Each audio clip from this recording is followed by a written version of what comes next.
Working in content marketing and SEO, I've seen a ton of websites over the years. And when you've analyzed that many sites, you start to develop a lot of pattern recognition. Whether you're working with a brand directly or maybe mentoring a new startup founder who wants you to look at their site, there are certain patterns to the way the web works, but there are also patterns in the mistakes people make. And I see brands make the same mistakes over and over and over again. Mistakes that, even if they bring in a lot of relevant traffic, are going to cost them conversions, cost them revenue, and make all of their marketing efforts less effective. So what are those mistakes? Let's jump in and walk through them. Mistake number one is not matching your call to action with the visitor's intent. This is the most common issue I see otherwise strong brands making, failing to match the intent and the stage of awareness of their audience with the call to action present in their content. It's so common to see brands that are producing a lot of high quality content and they're getting relevant traffic, but they wonder why none of it is converting. Too often, these brands are shooting themselves in the foot by having all of their calls to action be something bottom of funnel, like request a demo, start a trial, or add to cart. Now, there are times when that's appropriate, but here's the thing. It's important to align the CTAs that appear in your content with the stage of awareness and intent that visitor had when they came to that particular piece of content. Let's take search-oriented content as an example. There are many different query types that might cause someone to want to visit your website. For instance, let's say you run an email newsletter platform like MailChimp or Aweber or ConvertKit. You might want to address many intents, including informational queries like what is integrated marketing or abandoned cart email examples.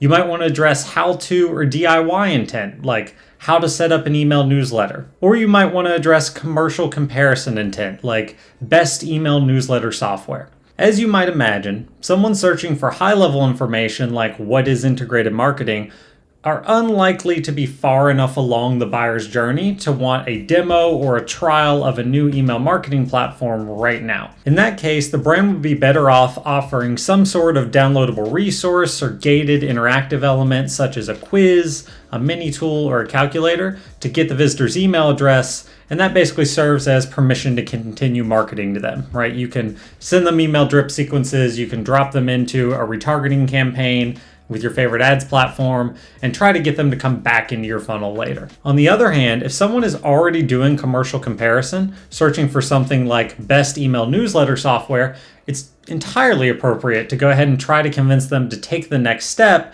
by booking a demo or starting a trial of your solution. That is the next logical step if they're searching for that because they're already looking for a new solution. The key takeaway here is that you should always be thinking about where the visitor is at. How much do they know about your space, the problems they're facing, and the sort of solution you have to offer? Then offer them a call to action that is stage appropriate, that is the next logical step along that journey given where they're already at. Sometimes that is a bottom of funnel call to action like book a demo or add to cart, but sometimes it's not. You should think through it for each piece of content that you produce. Mistake number two is saving the CTA for the end of the content. Now, generally, it's best to produce content that is in-depth, especially if you're trying to rank in search. You want to write to topical completion, right? Cover it completely. Of course, you want to make your content scannable, but it's also important to ensure that you've covered the topic at least as well as any of your competitors, while also adding some new useful information or adding a unique perspective that enhances the content. There's well-established data that longer, information-rich content tends to perform better in search. But that comes with an unfortunate downside, which is most readers aren't going to read the whole thing. In fact, UX researcher Harold Weinrich found back in 2008 that people browsing the web only read about 20% of all the text on most web pages. On the other hand, 2013 data from Chartbeat and Slate suggested that most visitors view about 60% of a page, with the scroll depth activity concentrated just below the fold, meaning most people saw just below what they could see when they first loaded the page. Now clearly, 20 to 60% is a huge range, and frankly I'm not sure whose methodology is most sound here. But either way, the conclusion is the same, which is if you wait till the end of your content to have a call to action, most visitors are never going to see your offer. Now, there are many ways you could solve for this. You could add a sticky sidebar CTA that stays with the reader as they scroll, so there's always a CTA visible. You could use an alert bar pinned to the top or bottom of the browser window. This may be best if it triggers based off a time delay or some sort of scroll depth so that something changing on the page grabs their attention visually. E-commerce sites in particular can add shoppable product boxes into their content to help have relevant CTAs throughout. Of course, you can have a classic inline banner CTA. And I've even seen some brands rework the headers for their content to have a prominent CTA at the very beginning of the content, which could work well in some cases. Mistake number 3 is having calls to action that blend in with the rest of the content.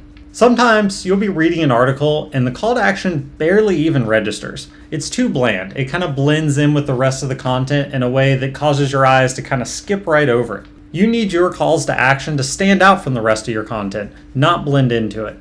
Any CTA should clearly stand out from the content around it, and typically you achieve that by having contrasting colors, images, large text, elements that are really attention grabbing. As a pro tip here, or at least something worth A/B testing, photos of emotive human faces, faces showing emotion, tend to work particularly well because we're biologically hardwired to pay attention to other people. Think about the fact that if you're in a crowd and a bunch of people look up at the sky, you're likely to do the same, right? We follow the attention of other people. And if someone seems really emotional, you pay more attention to them as well. So it's even better if you can get a photo of someone expressing emotion and their gaze is oriented towards the content that you want people to pay attention to. Mistake number 4 is unnecessary friction. Another common mistake I see over and over and over is companies introducing too much friction into their lead conversion process. This usually takes the form of having too many clicks to convert, asking for too much information for someone to become a lead, not accepting their preferred payment method, or having to go to a separate platform or app in order to sign on.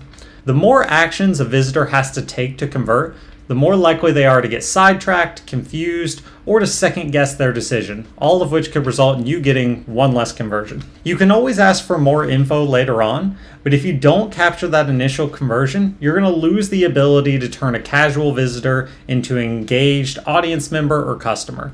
So if you have their attention, capitalize on it now. Mistake number 5 is a weak offer.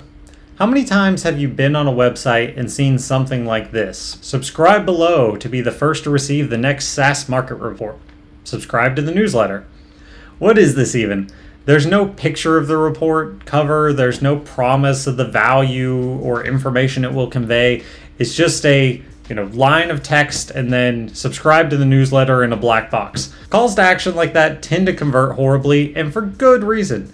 Who wants to subscribe to another newsletter? To most of us, that sounds like more emails flooding into our already overcrowded inboxes. If you want to convert better, promise some sort of specific value that people will get from giving you their email address, and you'll do a lot better. Now, obviously, there are many more conversion mistakes that people make beyond just these 5.